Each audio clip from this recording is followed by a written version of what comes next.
함께 하나님 말씀 보겠습니다. 오늘 우리에게 주신 하나님 말씀은 구약 성경 시편 136편 25절 26절 말씀입니다. 시편 136편 25절과 26절 우리 교독하시겠습니다. 모든 육체에게 먹을 것을 주시는 이에게 감사하라. 그 인자하심이 영원함이로다. 하늘의 하나님께 감사하라. 그 인자하심이 영원함이로다. 아멘. 네, 오늘은 추수감사절입니다. 그래서 오늘 우리가 나눌 성품은 감사입니다. 감사하는 것이 아니고 감사의 성품입니다. 감사하는 것과 감사의 성품은 다릅니다. 감사하는 것은 우리가 일시적으로 그런 감정을 갖거나 또 그런 마음을 갖고 그런 행동을 하는 것일 수 있지만, 감사의 성품은 지속해서 갖는 우리의 마음의 태도이고 성향입니다. 성경에서 우리에게 감사하라 말씀하는 것은 감사하는 것이 아니라 감사의 성품을 갖는 것입니다. 그래서 범사에 감사하라 라고 말씀하죠. 범사에 감사하라는 것은 우리 일상의 모든 삶을 그 감사의 태도로 살아가라는 것을 의미하죠. 그래서 감사의 성품을 갖는 것입니다. 로마서 1장 21절 말씀에 하나님 없이 살아가는 악인들의 특징들을 나열하면서 첫 번째로 나열하고 있는 것이 무엇인가 하면 감사하지도 아니하며입니다. 그들이 자기에게 일어난 좋은 일, 기쁜 일, 고마운 일에 대해서 감사함을 표현할 줄 모른다는 의미가 아닙니다. 믿지 않는 사람들도 감사를 중요하게 생각합니다. 인간관계 기술에 있어서 정말 중요한 게 감사를 표현하는 것이다. 자기 자신에 대한 긍정적인 그런 관점, 사고, 마인드를 갖기 위해서 감사일기를 쓰는 것도 합니다. 그런 걸 얘기하는 게 아니라 감사의 성품을 갖고 살아가지 않는, 다시 말해서 감사하지 않는 것이 그들의 성품이고 그들의 성향이다 라는 걸 이야기하는 거죠. 그럼 정말 당연하죠. 하나님 없이 살아갈 때 이 세상 범사가 감사의 이유가 될 수가 없겠죠. 그죠? 다 우연히 일어나는 것이며 다 우리의 뜻과 우리의 의지대로 되는 것이 아니고 그냥 우연히 되어지는 것인데 어떻게 다 감사할 수 있겠습니까? 그래서 성도의 성품으로서의 감사, 오늘 우리가 추수감사주의를 지키며 감사는 그냥 일련의 연례 행사로서 혹은 나에게 어떤 고맙고 감사한 일이 일어났을 때에만 하는 것이 아니라 우리의 성품이어야 한다 하는 거죠. 그래서 우리 스스로에게 좀 질문해 봤으면 좋겠어요. 여러분은 감사의 성품을 가진 성도입니까? 감사하느냐가 아니라 감사의 성품을 가진 성도인가? 우리 스스로에게 좀 질문해 봤으면 좋겠습니다. 감사는 성품의 문제입니다. 자, 그래서 오늘 우리 136편, 시편 136편을 통해서 성도의 성품으로서 드리는 감사, 참된 성도의 감사는 무엇인가에 대해서 우리 세 가지로 감사의 대상, 또 감사의 범위, 감사의 내용으로 이렇게 구분해서 함께 구체적으로 생각해 봤으면 좋겠습니다. 어떻게 우리가 감사해야 될까? 성품으로서 드리는 감사는 어떻게 하는 것일까? 먼저는 대상입니다. 우리 26절 말씀 같이 한번 다시 읽겠습니다. 하늘의 하나님께 감사하라. 그 인자하심이 영원함이로다. 시편 136편 이렇게 끝납니다. 하늘의 하나님께 감사하라. 그 인자하심이 영원함이로다. 근데 이 마지막 구절인 26절 말씀뿐만 아니라 시작하는 말씀인 1절부터 3절까지 말씀도 우리 함께 좀 봤으면 좋겠어요. 우리 1절부터 3절 말씀도 같이 한번 읽어보겠습니다. 읽겠습니다. 여호와께 감사하라. 그는 선하시며 그 인자하심이 영원함이로다. 신들 중에 뛰어난 하나님께 감사하라. 그 인자하심이 영원함이로다. 주들 중에 뛰어난 주께 감사하라. 그 인자하심이 영원함이로다. 제가 주보에 10편 136편을 전체를 다 주보에 실었잖아요. 자세히 보시면 우리가 지금 읽은 1절부터 3절 그리고 마지막 26절 말씀이 나머지 구절들과 다릅니다. 어떤 부분이 다른가? 사실 우리 한글 성경에는 딱 명확하게 딱 보이지 않는데 한글 성경에는 아닌 원문으로 보면 보이는 한 가지가 명확한 게 한 가지는 있는데 뭐냐면 감사하라 한 이 명령이에요. 감사하라. 이 명령이 원래는 1절부터 3절, 26절에만 있는 명령입니다. 우리 한글 성경에는 다 있어요. 모든 구절들마다 감사하라, 감사하라, 감사하라 다 나오는데 원래는 1, 2, 3절 그리고 26절에만 그 말이 있어요. 그리고 또 차이점이 있다면 나머지 구절들과 이 1, 2, 3절, 26절에 차이점이 있다면 4절부터 25절 나머지 구절들은 하나님이 하신 일에 대해서 구체적으로 이해하고 있어요. 하나님이 이런 일을 하셨다, 저런 일을 하셨다. 하나님이 이렇게 행하셨다, 저렇게 행하셨다. 4절부터 9절은 하나님의 창조에 대해서 하늘을 지으신 이에게 감사하라, 땅을 지으신 이에게 감사하라, 빛을 지으시고 해와 달과 별을 주관하게 하시니 하나님의 창조에 대해서 구체적으로 이야기하는 게 4절부터 9절. 10절부터 25절은 하나님의 구속에 대해서 구속하신 홍해를 가르시고 또 이집트에서 애굽에서 건지시고 해방시키시고 한 그 모든 하나님의 구속에 대해서 하나님 하신 일들을 다 나열하고 있어요. 그래서 4절부터 25절은 하나님 하신 일에 대해서 이야기한다면 지금 우리가 지금 보고 있는 1절부터 3절, 26절은 그게 아니에요. 하나님의 본성에 대해서 이야기합니다. 하나님 자신, 하나님이 하신 일이 아니라 하나님 자신에 대해서 이야기하는 걸 볼 수 있어요. 이게 차이점입니다. 그래서 1절, 2절, 3절, 26절이 하나님의 대표적인 이름들을 하나씩 언급하고 있어요. 여러분 하나님의 이름 알고 계신 거 어떤 것들이 있습니까? 하나님의 이름 여러분 알고 계신 거? 여호와. 그래서 여러분 여호와란 이름 가장 대표적인 이름이죠. 1절은 여호와께 감사하라 라고 이야기합니다. 또 하나님의 이름 여러분 아시는 이름 어떤 것이 있습니까? 가장 대표적인 이름? 엘로힘 들어보셨습니까? 엘로힘. 여러분 구약 성경에 하나님이라고 번역된 말은 대부분 엘로힘입니다. 엘로힘. 그리고 여호와는 여호와로 번역하고 엘로힘은 하나님으로 번역해서 2절 말씀에 신들 중에 뛰어난 하나님은 엘로힘의 하나님이에요. 또 하나님의 대표적인 이름이 있다고 한다면 아도나이라는 이제 히브리어가 있어요. 이것은 주님이라는 뜻입니다. 3절 말씀은 주님이라고 하는 하나님의 이름을 언급합니다. 그리고 우리가 읽었던 오늘 본문인 26절 말씀은 어떤 하나님의 이름입니까? 하늘의 하나님. 네, 구약 성경을 보면 하나님을 하늘의 하나님이라고 부르는 그런 곳도 여러 곳 볼 수 있는 것을 볼 수 있습니다. 그래서 여러분 1절부터 3절 그리고 26절 이 전체 10편 136편을 감싸고 있는 처음과 마지막이 하나님께 집중하고 있는 걸 볼 수 있어요. 하나님의 하나님 되심에 대하여, 하나님의 그 본성에 대하여, 하나님의 어떤 분이신가에 대하여 집중하고 초점을 두고 있습니다. 그리고 그 하나님께 감사하라 라고 이야기를 하는 걸 볼 수 있어요. 여러분 감사는 무엇을 감사하느냐보다 더 중요한 게 누구에게 감사하느냐입니다. 여러분 우리가 감사할 때 그런 경우가 많잖아요. 이것도 감사하고 저것도 감사하고 이것을 감사해야지 저것을 감사해야지. 감사하라고 하면 감사한 일이 무엇인가를 찾는 데 우리가 집중할 수 있어요.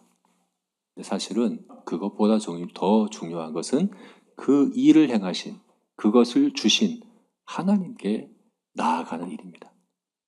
그래서 여러분 주보를 보시면 1절부터 26절 9절이 모두가 다 4절부터 25절도 마찬가지예요. 하나님 하신 일에 대해서 이야기하면서도 하나님에게 감사하라고 그러지 그것을 감사라고 하지 않아요. 4절을 보면 홀로 큰 일들을 행하신 이에게 감사하라. 5절은 지혜로 하늘을 지으신 이에게 감사하라. 그죠? 하늘을 지으신 것을 감사하라고 그러지 않아요? 하늘을 지으신 이에게 감사하라. 큰 빛들을 지으신 이에게 감사하라. 하나님께 감사해라. 하나님께 감사해라. 하나님께 나아가라. 라고 이야기를 하고 있는 거예요. 그럼 누가복음 17장을 보게 되면 나병 환자 10명이 나옵니다. 나병 환자 10명이 예수님이 그 마을을 지나신다는 소식을 듣고 멀리 떨어져서 예수님께 외칩니다. 예수 선생이여 우리를 긍휼히 여기소서. 우리를 불쌍히 여기소서. 그러니까 예수님이 나병을 고칠 수 있는 그런 능력이 있으시다는 소식을 들은 거예요. 근데 나병은 사회로부터 완전히 격리되어서 살아가는 사람들이잖아요. 가족들과도 떨어져야 되고 일도 할 수 없어요. 온몸은 다 이제 망가지고 그런 사람들이에요. 근데 이 병을 고치실 수 있는 분인 예수님이 이 마을에 오신다는 소식을 들으니까 어떻습니까? 얼마나 또 기대하게 되고 또 간절함이 있겠습니까? 그러니까 고쳐달라고 예수님께 가까이 가지도 못해요. 원래 가까이 가면 안 되기 때문에 나병 환자들은 가까이 가면 안 됩니다. 떨어져 있어야 됩니다. 부정하기 때문에. 불쌍히 여기소서 하니까 예수님께서 어떻게 하셨을까요? 그 자리에서 그들에게 말씀하시죠. 가서 제사장들에게 너희 몸을 보이라 라고 말씀하세요. 고쳐주신 것 아니에요. 원래 제사장에서 보이는 것은 병이 다 나았을 때 병이 나았다는 것을 확인하기 위해서 제사장에게 보이는 것이거든요. 제사장에 보여서 내가 나병이 다 나았습니다. 확인받으면 제사장이 일주일간 기간을 두고 또 지켜봐서 정말 다 나았는지 확인해서 나았다라고 제사장이 확인시켜주면 그때서야 가족에게 돌아가고 자기 이제 직장에 다시 돌아가고 일상이 회복이 되는 거예요. 근데 아직 낫지도 않았어요. 근데 예수님께서 제사장에 가서 너희 몸을 보이라 라고 말씀하시자 그 10명이 한마디도 안 해요. 그냥 군말 없이 그냥 순종해요. 그래서 가는 길에 깨끗함을 받았더라 라고 말씀해요. 그냥 가는 길에 순종할 때 다 믿음이 있었던 거죠. 그죠? 근데 그렇게 10명이 가는 중에 깨끗함을 받고 그 중에 딱 한 사람이 어떻게 했다고요? 예수님께로 돌아옵니다. 제사장에게 안 갔어요. 예수님께로 돌아왔어요. 우리 15절부터 19절 말씀 같이 한번 읽어봅시다. 읽겠습니다. 그 중에 한 사람이 자기가 낳은 것을 보고 큰 소리로 하나님께 영광을 돌리며 돌아와 예수의 발 앞에 엎드려 감사하니 그는 사마리아 사람이라. 예수께서 대답하여 이르시되 10사람이 다 깨끗함을 받지 아니하였느냐? 그 9은 어디 있느냐? 이 이방인 외에는 하나님께 영광을 돌리러 돌아온 자가 없느냐 하시고 그에게 이르시되 일어나 가라 내 믿음이 너를 구원하였느니라 하시더라. 네, 나머지 9사람은 고마워하는 마음이 없었을까요? 여러분 그들은 이 나병으로 아주 고통받던 사람들이고 이 나병이 낫기를 간절히 원하던 사람들이에요. 근데 그 나병이 깨끗함을 받았어요. 나았어요. 얼마나 기쁘겠습니까? 얼마나 감사하겠습니까? 사실은 이들이 예수님께 돌아오지 않은 것도 사실 이해가 되는 부분도 있어요. 얼마나 그 병 낫기를 원했었겠습니까? 하루속히 가족들을 만나고 싶고 하루속히 예전에 하던 일을 하고 또 사회로 돌아가는 일을 하루속히 하고 싶은 마음이 그들의 마음에 들었겠죠. 사실 일주일간 격리 기간 또 있거든요. 제사장에 보이고 나서도 일주일 기다려야 되고 그 이후에야 이제 가족에게 돌아갈 수 있는데 그 일을 빨리 하고 싶은 거죠.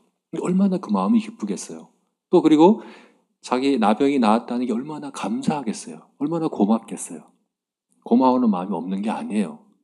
근데 이들에게 없었던 것. 그러나 그 한 사람에게 있었던 이 9명과 이 한 사람의 차이는 뭘까요? 그 일에 대한 고마움. 제가 볼 때 그거는 차이가 없어요. 예수님께 그 병을 고칠 수 있는 능력이 있느냐에 대한 믿음? 제가 볼 때 차이가 없어요. 그 믿음도 다 있었고 병 낫기를 다 원했고 또 병 나은 것에 대한 고마움과 감사한 마음 다 있었어요. 근데 차이가 있다고 한다면 예수님께 하나님께 그 일이 아니라 그 일을 행하신 하나님께 나아가느냐 가지 않느냐의 차이인 것이고 그것이 바로 참된 감사와 표면적인 그릇된 감사의 차이라고 볼 수 있는 거죠. 여러분 우리가 감사할 수 있습니다. 여러분 우리가 감사하는 그 감사로 하나님께 나아갑니까? 그 감사로 하나님을 더 사랑합니까? 그 감사로 하나님을 더 알게 됩니까? 그 감사로 하나님이 더 높임을 받으십니까? 시편 69편 말씀에 이렇게 말씀하고 있죠. 노래로 하나님의 이름을 찬송하며 감사함으로 하나님을 광대하시다 하리니. 광대하시다. 이 광대하시다는 건 하나님을 확대한다는 거거든요. 원래 확대하는 게 두 가지 종류가 있어요. 멀리 있는 별을 망원경으로 보면 확대돼서 보이죠. 또 하나는 조그만 이제 우리 눈으로 볼 수 없는 것을 현미경으로 확대해서 보이는 거예요. 근데 이 둘은 달라요. 이 현미경으로 봐야 되는 건 정말 너무 작아서 크게 보이는 게 하는 것이라면, 또 다른 차원은 너무나도 크지만 너무 멀리 있어서 가까이 크게 보이게 하는 것이 또 이제 망원경으로 확대하는 거잖아요. 여기에 강대하시다 하는 것은 망원경과 같은 거예요. 하나님 너무나도 크셔요. 근데 우리의 죄성이, 우리의 연약함이 하나님의 그 크심을 보지 못하죠. 근데 그 하나님의 크심을 드러내는 것이 있다면 그것이 바로 우리들의 감사입니다. 중요한 것은 내가 감사함으로 하나님이 강대하시다 드러나야 합니다. 하나님 높임 받으셔야 합니다. 하나님 영광 받으셔야 해요. 그렇잖아요. 그래서 우리에게 일어난 내가 정말 원하고 기뻐한 일들뿐만 아니라 때로는 우리가 넘어지고 실패하고 또 어렵고 힘들고 슬픈 가운데에서도 오히려 하나님을 우리가 강대하시다 고백할 수 있거든요. 오히려 그런 것 같아요. 내가 연약할 때 하나님이 크시다. 하나님이 크신 분이다. 위대하신 분이다. 고백할 수 있거든요. 그래서 이 차이가 큽니다. 성도의 성품으로서의 감사는 단순히 내게 이르는 어떤 일들을 감사하는 것이 아니라 그 일 때문에 내가 하나님을 더 알게 된 게 무엇인가? 그 일로 인해서 내가 하나님의 어떤 성품을 더 알게 되었는가? 그 일로 인해서 내가 하나님의 어떤 위대하심을 고백하게 되었는가가 중요한 것입니다. 그리고 그것을 하나님 앞에 갖고 나아가서 엎드리는 그것이 바로 성도의 성품으로서의 감사인 것입니다. 저와 여러분이 그와 같기를, 오늘 이 추수 감사 주일에 하나님 앞에 더 나아가는 우리가 되기를. 그렇거든요, 여러분.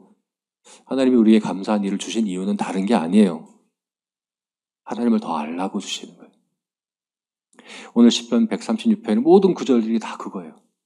하나님이 하늘을 지으시고 땅을 지으시고 빛을 지으시고 이 모든 것을 통해서 하나님은 하나님 자신을 우리에게 더 알려주십니다. 그 일을 통해 하나님을 더 알게 됩니다. 감사로 하나님께 더 가까이 나아가게 되는 거죠. 감사한 일이 더 많으면 많을수록, 감사하면 할수록 하나님께 더 가까이 나아가고 또 하나님을 더 깊이 알게 되고 하나님을 더 깊이 사랑하는 우리가 되었으면 좋겠습니다. 이방신들도 지성으로 비나이다 해서 내가 원하는 거 얻을 수 있고 고마워할 수 있지만 100개를 응답받고 100개를 감사해도 그 신을 더 사랑하게 되거나 그 신을 더 알게 되지는 않아요. 그 일에 대해서 고마워하는 것이기 때문에 그래요. 하나님은 그렇지 않습니다. 한 가지를 감사하면 그 감사로 하나님을 더 알아야 합니다. 그 감사로 하나님을 더 사랑해야 합니다. 그 감사로 하나님이 더 위대하시게 드러나야 합니다. 하나님이 영광 받으셔야 하는 것입니다. 그러면 저와 여러분의 감사는 하나님께 나아가는 데 초점이 있는 그런 참된 감사이기를 주님의 이름으로 축원합니다. 두 번째는 범위입니다. 감사의 범위, 우리 25절 말씀 다 같이 읽어보겠습니다. 같이 읽겠습니다. 모든 육체에게 먹을 것을 주신 이에게 감사하라. 그 인자하심이 영원함이로다. 모든 육체, 나에게가 아닙니다. 나에게, 우리 가족에게 일용할 양식을 주신 것에 감사하라가 아니라 모든 육체에게, 모든 육체에는 모든 사람이 포함되고 사람만이 아닙니다. 모든 생물을 다 이야기하는 거예요. 예수님의 표현대로 하자면 공중 나는 새와 들에 핀 백합화를 입히시고 먹이시는 분이 하나님이시라는 거잖아요. 그 하나님께 감사하라 라고 이야기를 하는 거예요. 이것은 여러분 사실상 하나님이 하신 모든 일에 대해 감사하라 하는 거예요. 여러분 이게 굉장히 중요한 차이입니다. 우리는 감사하라 얘기하면 여러분 어떻습니까? 기도하려고 앉아서 하나님께 감사해야지 할 때 여러분 어떻게 감사합니까? 그럴 경우가 있어요. 나에게서 나를 중심에 두고 나에게 일어난 일들을 이제 돌아보며 이 일도 감사하지, 이 일도 감사하지 이렇게 감사할 수 있습니다. 근데 오늘 시편 136편의 태도는 완전히 달라요. 나에게 일어난 일이 아니라 하나님이 하신 일을 감사하고 있는 것을 볼 수 있어요. 하나님이 하신 모든 일을 감사하는 겁니다. 관점이 다르죠, 그죠? 나에게 일어난 내가 좋아하는, 내가 원하는, 내가 바라던 일들을 감사하는 차원이 아니라 하나님이 하신 일들을 감사하는 것은 전혀 다른 차원입니다. 여러분, 사실 내가 하나님께 구하고 그 구한 것에 응답받아 감사하는 것도 귀하고 또 그것도 해야 합니다. 그런데 사실은요, 하나님의 은혜는 내가 구한 것만 있는 게 아니에요. 사실은 내가 구하지 않은 수많은 것들이 다 하나님의 은혜입니다. 그래서 나를 중심으로 감사할 것들을 찾으면 너무나도 부족하죠. 제한적이죠. 하나님의 관점으로 바라봐야지 비로소 범사가 하나님의 은혜인 것을 알게 되는 겁니다. 제가 이번 주에 정말 하나님의 은혜가 얼마나 큰가 깊이 깨달은 그런 바가 있었는데요. 제가 지난주에 가서 설교를 했잖아요. 부평중앙교회. 제가 6년간 사역했던 교회예요. 제가 굉장히 사랑하는 교회입니다. 그리고 다 좋아하는 성도들이 있는 교회이고 설교를 하는데 제가 망치고 왔어요.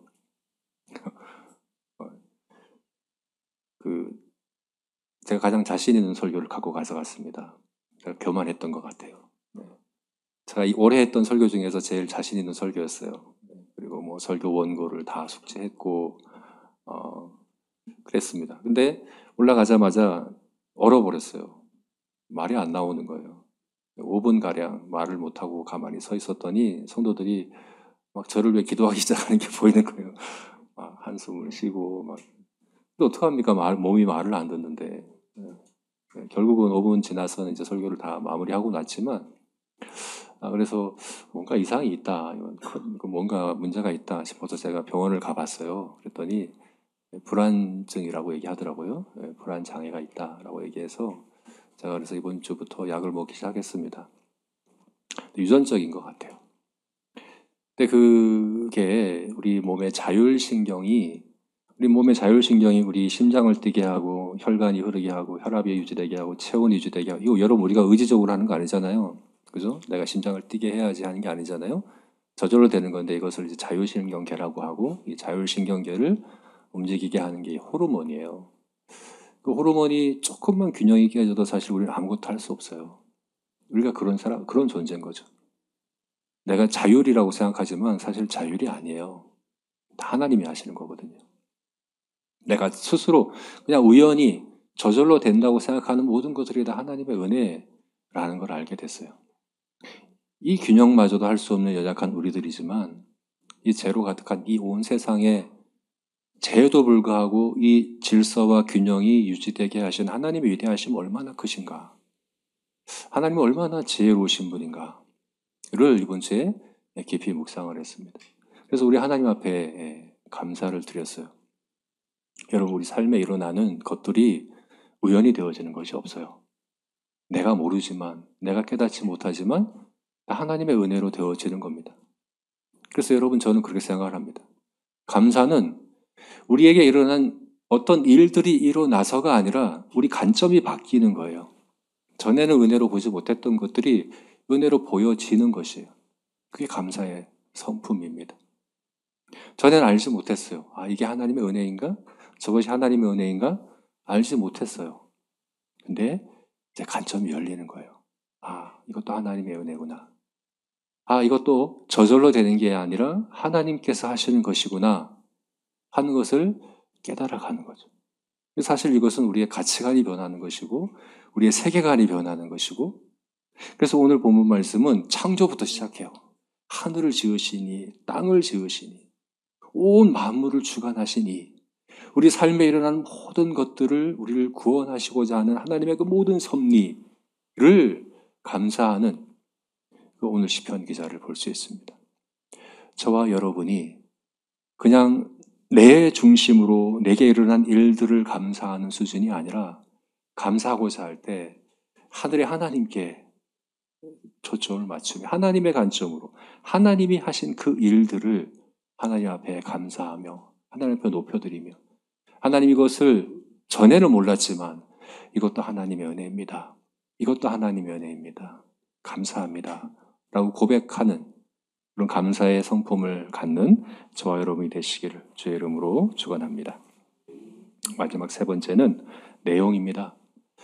결국 우리가 그럼 무엇을 감사해야 되느냐? 감사의 내용은 무엇이냐? 바로 그 인자하심입니다. 우리 25절, 26절 우리 다시 한번 우리 본문을 읽어봤으면 좋겠습니다. 같이 읽겠습니다. 모든 육체에게 먹을 것을 주신 이에게 감사하라. 그 인자하심이 영원하미로다. 하늘의 하나님께 감사하라. 그 인자하심이 영원하미로다. 반복되는 말이 있죠. 그 인자하심이 영원하미로다. 여러분 시편 136편은 1절부터 26절까지 매 절마다 이게 반복됩니다. 그 인자하심이 영원하미로다. 그 인자하심이 영원하미로다. 그래서 성경학자들은 이 시편을 아마 이스라엘 절기 가운데 인도자가 앞에서 선창을 하면 온 회중이 후창을 하는 함께 교창, 함께 선창 후창을 통해서 함께 찬양하는 그런 노래일 것이다 라고 얘기를 합니다. 인도자가 먼저 노래하는 거예요. 하늘의 하나님께 찬양하라. 그럼 온 회중이 뭐라고 합니까? 그 인자하심이 영원하미로다. 감사하라 라는 명령에 대한 순종은 뭡니까? 그 인자하심이 영원합니다 라는 고백이라는 거예요. 이게 매 구절들마다 모든 일들마다 모든 사건들마다 하나님께 감사하라에 대한 반응은 뭡니까? 그 인자하심이 영원합니다. 그래서 여러분 성도의 성품으로서의 감사를 드리는 성도는 어떻게 감사합니까? 그 인자하심을 고백하는 겁니다.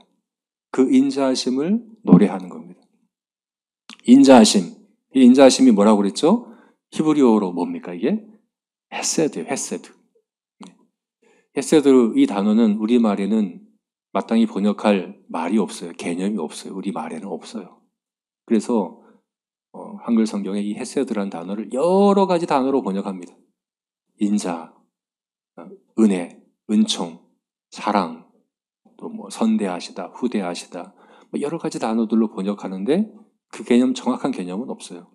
정확한 개념이 뭐라고 그랬어요? 제가 전에 말씀드렸었는데 인자하심의 가장 정확한 개념은 가장 가까운 개념은 아이에 대한 엄마의 마음이라고 그랬어요. 아이에 대한 아이를 다정하게 따뜻하게 안아주고 품어주고 할 때 그 엄마의 마음과 아이를 엄하게 혼내고 꾸짖을 때 엄마의 마음은 같거든요.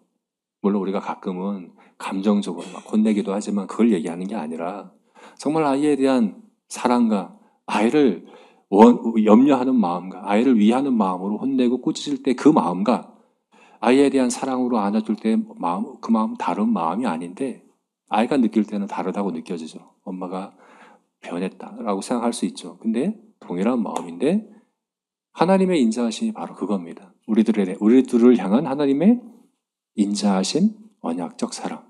내가 너희 하나님이 되고 너희는 내 백성이 되리라 한 그 약속에 신실하신 그 하나님의 사랑. 우리를 따뜻하고 다정하게, 우리를 친절하게, 우리가 원하고 우리가 기뻐하는 것들을 베푸실 때뿐만 아니라 우리를 징계하시고 책망하시고 그리고 엄하게 다루실 그때에도 하나님은 동일하게 인자하시다 라고 고백하는 것이 바로 이 시편의 고백인 것입니다. 이것이 이제 시편 로마서 8장 말씀에 이 하나님의 사랑, 하나님의 인자하신 사랑, 이 로마서 8장 말씀 우리가 잘 아는 말씀인데 이 말씀에 이 하나님의 인자하심이 잘 표현되어 있죠. 굉장히 긴 말씀입니다. 길지만 한번 읽어봤으면 좋겠어요. 네, 같이 한번 읽겠습니다. 우리가 알거니와 하나님을 사랑하는 자, 곧 그 뜻대로 부르심을 입은 자들에게는 모든 것이 합력하여 선을 이루느니라.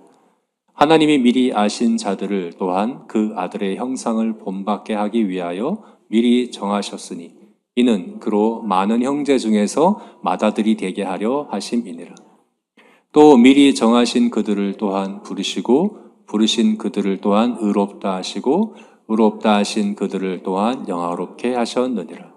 그런즉 이 일에 대하여 우리가 무슨 말 하리요? 만일 하나님이 우리를 위하시면 누가 우리를 대적하리요? 자기 아들을 아끼지 아니하시고 우리 모든 사람을 위하여 내주시니가 어찌 그 아들과 함께 모든 것을 우리에게 주시지 아니하겠느냐? 누가 능히 하나님께서 택하신 자들을 고발하리요?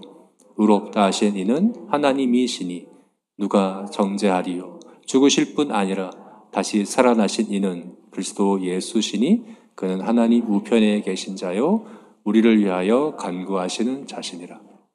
누가 우리를 그리스도의 사랑에서 끊으리요? 환난이나 곤고나 박해나 기근이나 적신이나 위험이나 칼이랴. 기록된 바 우리가 종일 주를 위하여 죽임을 당하게 되며 도살 당할 양같이 여김을 받았나이다 함과 같으니라. 그러나 이 모든 일에 우리를 사랑하시는 이로 말미암아 우리가 넉넉히 이기느니라. 내가 확신하노니 사망이나 생명이나 천사들이나 권세자들이나 현재일이나 장래일이나 능력이나 높음이나 깊음이나 다른 어떤 피조물이라도 우리를 우리 주 예수 그리스도 안에 있는 하나님의 사랑에서 끊을 수 없느니라. 그 어떤 피조물이라도 하나님의 인자하심보다 강한 것은 없습니다. 여기는 우리도 포함돼요. 나의 악함, 나의 연약함, 나의 부족함, 나의 실패마저도 그 하나님의 인자하심에서 끊을 수 없습니다. 그래서 우리가 당하는 모든 일들 가운데 우리의 고백은 무엇이어야 합니까? 시편, 지금 로마서 8장 28절에서 39절 말씀을 매번 고백해도 됩니다. 너무 길잖아요. 한마디로 할 수 있습니다. 어떻게 고백할 수 있습니까? 그 인자하심이 영원합니다. 그 인자하심이 다함이 없습니다. 그 인자하심이 변함이 없습니다. 그 인자하심을 이길 수 있는 것은 아무것도 없습니다. 라는 고백. 오늘 시편 136편에서 매 절마다 그렇게 고백하고 그렇게 반응했던 것처럼 우리 삶의 순간마다 기쁜 일이 있을 때, 슬픈 일이 있을 때 감사한 그 인자하심이 영원함입니다. 그 인자하심이 영원합니다. 그 인자하심이 영원합니다. 성공했을 때, 넘어질 때, 실패할 때 늘 하나님 앞에 그렇게 고백하는, 그래서 감사의 성품으로 살아가는 그런 저와 여러분이 되시기를 주님의 이름으로 축원합니다. 네, 말씀을 맺겠습니다. 스펄전 목사님이 우리는 두 세계에서 가장 좋은 것들을 누리는 사람들이다 라고 이야기했는데, 지금 이 세상에서 세상이 알지 못하는 은혜, 세상이 알지 못하는 기쁨을 이미 누리고 있는 우리들이고, 오는 세상에서 완전한 기쁨을 누릴 사람들이 바로 우리들입니다. 그러면 가장 좋은 것들을 이미 누리고 있는 성도들답게 살아가야겠죠. 그것이 무엇입니까? 범사에 감사하는 것입니다. 범사에 감사로 하나님께 나아갑시다. 범사에 하나님의 관점으로 그것을 은혜로 볼 수 있는 우리의 영적인 눈이 띄어지기를 우리가 기대하고 훈련합시다. 범사에 그 인자하심이 영원합니다 라고 고백하는 그런 성도가 됩시다. 저와 여러분이 그와 같기를 주님의 이름으로 축원합니다. 우리 같이 기도하시겠습니다.